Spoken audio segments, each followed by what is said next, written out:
Good morning. पिछले video में हमने सिंगल स्लिट से फ्राउनहोफर डिफ्रैक्शन पढ़ा था। इस वीडियो में हम टू पैरेलल स्लिट, दो समांतर रेखाचित्रों से फ्राउनहोफर विवर्तन पढ़ेंगे। दो समांतर रेखाचित्र जो इसमें दिखाए हुए हैं, एक CD और एक AB।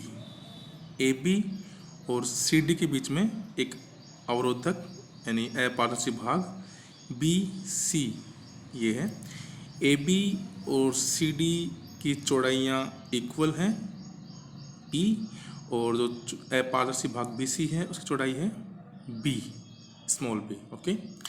अब लैम्डा तरंग दैर्ध्य का एक तरंगाग्र WF, ये WF एक तरंगाग्र समांतर किरणें यानी समतल तरंगाग्र आपतित होता है इन दोनों रेखाचित्रों में, और उसके पश्चात विवर्तन होता है। विवर्तन में हम उन किरणों की बात करेंगे, उन विवर्तित किरणों की बात करेंगे जो कि थीटा कोण पे विवर्तित हुई हैं। ठीक है, ये मध्य बिंदु है, ये S1 AB के बीच का मध्य बिंदु और ये S2 CD के बीच का मध्य बिंदु। ठीक है, तो उनसे थीटा कोण में विवर्तित किरणें ये वाली और S1 से ये वाली ये दिखाई हुई हैं।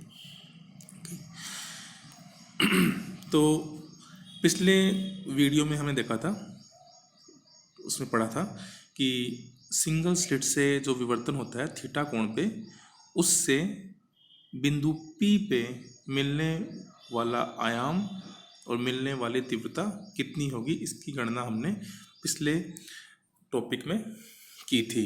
तो उसमें हमने देखा था कि थीटा कोण पे विवर्तित तरंगों के कारण बिंदु P पर आयाम A theta equal to A0 sine alpha upon alpha ये मिलता है, जहाँ alpha equal to delta by 2 या pi E sine theta upon lambda.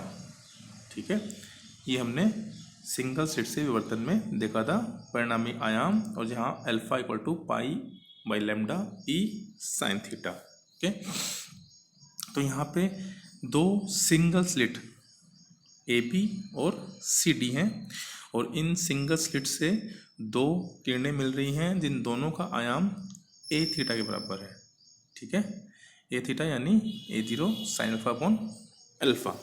तो इन दो सिंगल स्लिट्स को हम दो प्रकाश स्रोत S1 S2 मान सकते हैं, और इन प्रकाश स्रोत से दो किरणें मिल रही हैं जिनका आयाम A थीटा है, और उनके मध्य पथांतर या कलांतर हम ज्ञात कर लेंगे, और उनके मध्य व्यतिकरण के कारण परिणामी आयाम बिंदु P पर प्राप्त होगा। एक किरण S1 से और दूसरी S2 से मिल रही है, इन दोनों में यहाँ व्यतिकरण होगा, और व्यतिकरण का जो परिणामी आयाम है वो बिंदु P पे मिल जाएगा। ओके, तो हम देखते हैं अभी व्यतिकरण।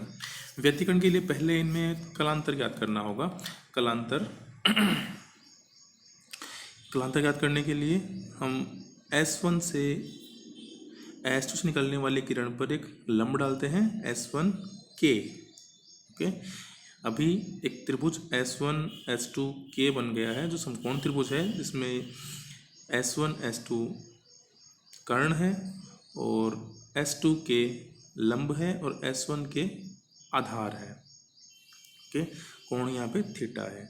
अब हम जानते हैं कि S1 K से आगे जाने वाली किरणें समान पथ तय करेगी, और S1 S2 से तक जो किरणें आई थी वो भी समान पथ तय कर रही थी। अब S1 से S1 ये दूरी 0 तय की उसने, और यहाँ S2 से K तक दूरी तय की, यानी पथांतर हो गया S2 से K। ठीक है, जैसा हमने पीछे सिंगल स्लिट में ज्ञात किया था। अभी S1 S2 के बीच की दूरी कितनी होगी? चूँकि इसकी चौड़ाई E है तो इसकी आधी चौड़ाई ये मध्य बिंदु है, तो S1 से लेके B तक की चौड़ाई हो गई E/2। ऐसे ही C से S2 तक की चौड़ाई हो गई E/2। तो ये E/2 प्लस E/2 E, और ये BC की चौड़ाई थी स्मॉल b, तो B प्लस E या E प्लस B ये हो गई S1 से S2 की दूरी, यानी कर्ण की लंबाई। तो हम कर्ण और लंब में संबंध जानते हैं, साइन थीटा में होता है, इसलिए S2K equal to S1 S2 sine theta, उससे ज्ञात कर लेंगे S2k equal to E plus B sine theta, ये होगा इनमें पथांतर, ठीक है, S E plus B sine theta. और कलांतर कितना हो जाएगा 2 pi by lambda E plus B sine theta. Okay, तो कोई दो किरणें जिनका आयाम समान है ए थीटा और उनमें कलांतर है 2 pi by lambda E plus B sine theta, उनमें व्यतिकरण का परिणामी आयाम कितना होगा, इसके लिए हमने 12th में ही पढ़ा है और इसी पेपर में यूनिट फर्स्ट में भी व्यतिकरण दिया हुआ है। तो उसका परिणामी आयाम यहाँ सीधे वहाँ से लिखते हैं, r इक्वल टू पहले का आयाम का वर्ग प्लस दूसरे का आयाम का वर्ग प्लस 2 गुणा दोनों आयामों के गुणनफल गुणा कोस दोनों के बीच में कलांतर। पहले का आयाम ए थीटा, दूसरे का आयाम भी ए थीटा, इसलिए A theta square plus 2 A theta into A theta cos कलांतर 2 pi by lambda E plus B sine theta और पूरे का वर्गमूल। ठीक है, इसको अगर सोल्व किया जाए कोस 2 थीटा पहले 2a स्क्वायर थीटा कॉमन लिया जाए और 1 प्लस कोस थीटा बन गया, और इस कोस थीटा को 1 plus cos theta equal to 2 cos square theta by 2 लिखकर अगर सोल्व किया जाए तो r equal to 2a theta cos pi by lambda E plus B sine theta ये मिलता है। और pi by lambda E plus B sine theta लिखना बार बार कठिन होगा, इसलिए इसको बीटा मान लेते हैं। जैसे हमने पहले अल्फा माना था उसको, पाई e sine theta by lambda को, तो इसी तरह इसको मान लिया जाए बीटा, तो r equal to 2a theta cos beta. ठीक है, और a थीटा का मान पीछे से रख दें तो 2a0 sine alpha by alpha into cos beta, ये हमें परिणामी आयाम मिल गया विवर्तन प्लस व्यतिकरण दोनों के प्रभाव का। ठीक है, तो आइए तीव्रता क्या होगी, आयाम का वर्ग, यानी पीछे इसका वर्ग कर दें 4a0 square sine alpha by alpha square cos square beta, और 4a0 स्क्वायर को लिख दिया यहाँ पे I0, तो I equal to I0 sine square alpha by alpha square cos square beta.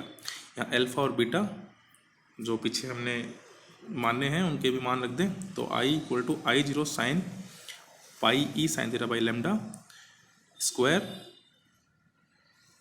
ये गलत लगा हुआ है यहाँ पे, pi sine e pi e sine theta by lambda upon pi e sine theta by lambda bracket whole square cos square pi by lambda E plus B sine theta, यहाँ पे ए by mistake लिखा हुआ है, यहाँ ई होगा। ठीक है, समीकरण 3 से स्पष्ट हो गया कि दो टर्म होंगी अलग अलग जो कि तीव्रता पे प्रभाव डालती हैं। तो फर्स्ट टर्म ये वाली आई है, ये हम जानते हैं, ये आई है विवर्तन के कारण, क्योंकि एकल रेखा चित्र में से विवर्तन में यही टर्म थी sign square alpha by alpha square. ठीक है, और सेकंड टर्म जो ये वाली आई है कोस स्क्वायर बीटा, ये टर्म आई है व्यतिकरण के कारण। तो दोनों प्रभाव, एकल रेखा चित्र से विवर्तन और दूसरा दो समान आयाम की तरंगाग्र में व्यतिकरण, इन दोनों प्रभाव से युक्त आपको व्यतिकरण प्रभाव दिखाई देता है द्विस्लिट में। अब इन दोनों के प्रभाव के कारण क्या क्या किस तरह से तीव्रता चेंज होगी और क्या वितरण होगा वो हम अगले वीडियो में देखेंगे।